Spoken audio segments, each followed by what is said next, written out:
Hi, I'm Lily Parker, and if there's one thing I've learned, it's that subtle manipulation can ruin even the strongest bonds. It all started with whispers. Claims that I was excluding my sister-in-law's daughter from family events, spreading gossip about her, even stealing from her. By the time I pieced it together, my mother-in-law, Linda, had turned the entire family against me. Looking back, the warning signs were there from the moment I married David 2 years ago. His sister Emma was the golden child. Linda adored her. Emma, the successful real estate agent with her perfect house, her designer wardrobe, and her endless string of accolades. "Oh, Emma, darling, that blazer is divine," Linda would gush during family dinners.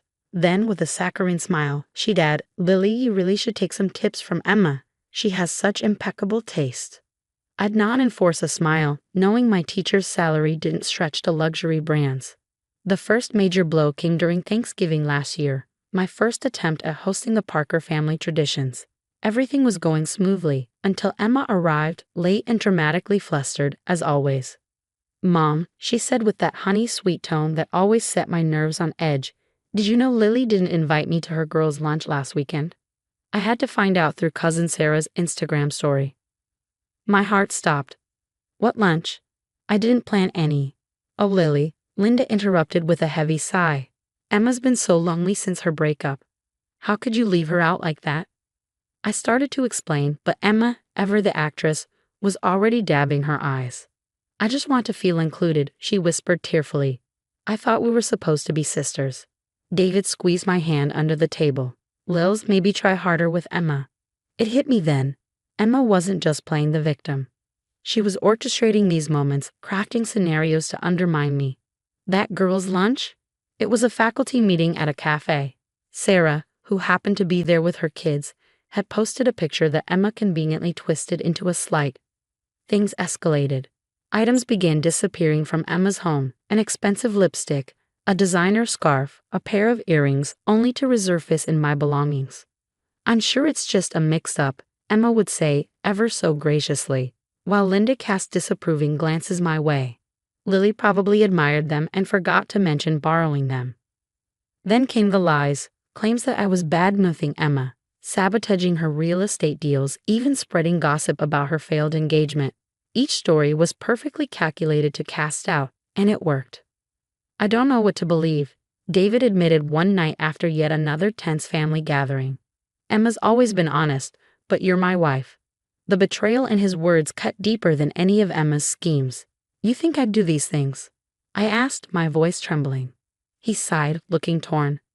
"No, but Mom showed me texts where you—" "What texts?" I interrupted, my heart racing. "David, I never sent any texts." But Linda had fabricated evidence, doctored screenshots, twisted conversations, and even testimonies from family friends who'd swallowed her lies. The breaking point came at Christmas dinner. Emma, ever the star of the show, tearfully announced that her grandmother's sapphire bracelet, a family heirloom Linda had gifted her, was missing. "I took it off during Thanksgiving," she said, her voice shaking. "It was on my vanity, but after Lily used my bathroom." The room went silent. Every eye turned to me. "Lily," Linda said with a pointed look, "if you return the bracelet, we'll move past this." I stood, my chair scraping loudly against the floor. "I never touched that bracelet, and I'm done with this charade." Emma leaned closer to Linda, her voice a stage whisper. "See how defensive she gets. Just like when she was caught snooping in my closet last month." I scanned the room, at David's uncertain expression, Linda's thinly veiled satisfaction, and Emma's flawless mask of innocence. In their eyes, I was already guilty. But they underestimated me. For months, I'd been documenting everything: the lies, the missing items, the manipulations. They thought I was cornered, but I wasn't.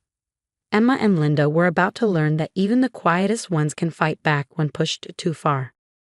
I sat in my car outside the Parker family home, tears streaking my face. The Christmas dinner fiasco had been the final straw.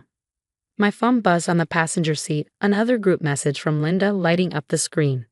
"I hate to share this, but we need to discuss Lily's concerning behavior. First the stealing, and now this." Attached was a photo of Emma's bathroom vanity.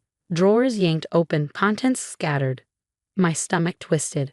I hadn't stepped foot in Emma's house in weeks. My hands gripped the steering wheel, trembling with anger. But instead of breaking down again, I made a decision. I wasn't going to let them destroy me. That night, I called my best friend Kate, who worked in digital forensics. Those text screenshots Linda's been parading around. Kate said after a thorough review, they're fake. The timestamp format doesn't match real iPhone messages. It's from a text generator app. With that revelation, I started building my case.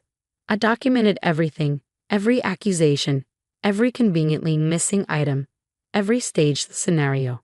I even installed security cameras in my home after Emma somehow found her missing designer sunglasses in our guest room, despite neither David nor I being home at the time. Then came the turning point. During a family brunch, I left my phone recording on the table while I helped in the kitchen. Later, I reviewed the footage and there it was, Emma slipping something into my purse. That something turned out to be her mother's expensive perfume, an item she later claimed was stolen. I really don't want to accuse Lily, Emma had said at the table, her voice quivering with Fox's concern, but maybe she just can't help herself. This time, I was ready. Actually, I said, interrupting her performance, I have something you all need to see. I pulled out my phone and played the video. The room fell silent as Emma's face turned ghostly pale. Linda jumped to her defense almost immediately. She was probably just returning it after finding it in your bag. Linda said, her voice sharp. Really? I replied calmly. Then I'm sure you won't mind if I show the footage from last week, when Emma claimed I stole her bracelet. I brought up another recording, this one from our home security camera. It showed Emma sneaking into our house using the spare key David had given her for emergencies. She'd planted the bracelet behind our dresser herself, preparing for yet another dramatic accusation. Linda gasped, clutching her pearls. You've been recording us? How dare you spy on family? Family doesn't set each other up, I shot back. And if you're upset about that, you're really not going to like what's next. I pulled out a folder thick with evidence. Here are the real text logs, I said, showing Emma coordinating with you, Linda, to fabricate those fake screenshots. Here's a timeline of every incident you blamed on me, complete with proof I wasn't even there. And here's a credit report showing the card Emma opened in my name. Yes, I know about that too. David, who had been silent until now, finally spoke. Mom? Emma, his voice cracked. What is this? Emma's usual tears began to flow, but for once, they weren't having their intended effect. I don't understand, David said, turning to her. Why would you do this? Because she's jealous, I said, my voice steady. Aren't you, Emma? Ever since your engagement fell apart, you've been miserable watching your brother in a happy marriage.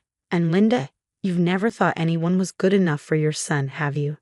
Linda's face darkened. Everything I've done has been to protect this family. No, David said, standing, his voice firm. Everything you've done has been to control this family. And I let you hurt my wife. The room was silent except for Emma's genuine sobs. My hands stopped trembling as I stood, gathering my folder. I'm filing for a restraining order, I said calmly, against both of you, and I've already reported the fraudulent credit card, Emma. You can't do this, Linda sputtered. We're family. I looked at her, unflinching. Family doesn't destroy each other, and this? The weeks after my revelation were pure chaos. Linda went into overdrive, launching a campaign to paint me as the villain. She claimed I had manufactured evidence to tear apart her perfect family. But her words no longer held the power they once did. The truth had finally begun to unravel her carefully constructed web. One evening, as David and I sat together, I laid out my plan. I've invited the whole family for dinner next Saturday, I said, including your Aunt Rebecca. David's brow furrowed. Rebecca? Mom's sister who's been cut off from the family for years. The very same, I replied with a knowing smile. I thought back to my phone call with Rebecca, who'd been living in London since her abrupt departure a decade ago. Did you know Emma pulled the same tricks on Rebecca's daughter Sarah? She accused her of stealing, spread lies about her, and turned everyone against her. That's why they left. David's face darkened as he processed the revelation. Why didn't anyone tell me this? Because Linda and Emma made sure you wouldn't hear it. The dinner party was set for 6 p.m. The family arrived in waves, filling the house with awkward chatter. Linda and Emma were the last to walk in, their air of wounded dignity firmly in place. But their confident strides faltered when they saw Rebecca seated at the table. Linda froze, her voice a sharp hiss. What is she doing here? Telling the truth, Rebecca said evenly. Finally. As the meal unfolded, Rebecca shared her story. 10 years earlier, Emma had systematically destroyed her daughter Sarah's reputation, accusing her of theft and other betrayals. Linda, of course, had backed Emma every step of the way, isolating Rebecca and Sarah from the family until they had no choice but to leave. Sound familiar? I asked, locking eyes with Emma.